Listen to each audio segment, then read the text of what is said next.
Jésus a dit, « Je ne fais pas la demande que tu les ôtes du monde, mais que tu les gardes du mal.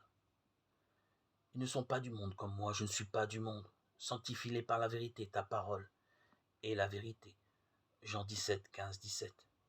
Purifions-nous nous-mêmes de toute souillure de chair et d'esprit. 2 Corinthiens 7, 1. Dans un geste d'humilité, le Seigneur lave les pieds de ses disciples et leur explique que cela est nécessaire pour que ceux qu'il a sauvés demeurent en relation étroite avec lui. Les pieds évoquent notre marche, notre comportement de chaque jour, même sans péché particulier sous l'influence du monde, parce que nous voyons et entendons notre communion avec le Seigneur est altérée. Pour qu'elle soit rétablie, il faut que nous soyons lavés de l'impureté morale qu'il a interrompue.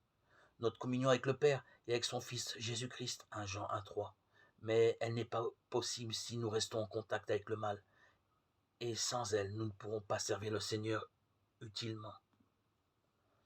Pierre a d'abord refusé que le Seigneur lui lave les pieds, mais dès qu'il en comprend l'importance, il s'écrie, « Seigneur, non pas mes pieds, mais seulement, mais aussi mes mains et ma tête. » Jésus lui dit alors, « Celui qui a tout le corps lavé n'a besoin que de se laver les pieds. » Jean 13, 10. Il ne s'agit ici pas d'être lavé physiquement, mais de l'être dans un sens spirituel. Le croyant a été entièrement lavé, 1 Corinthiens 6, 11, lorsqu'il a reçu Christ comme son Seigneur. Et cela n'a pas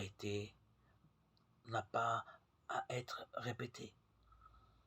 En revanche, il a besoin d'être purifié dans sa vie quotidienne de tant de salissures.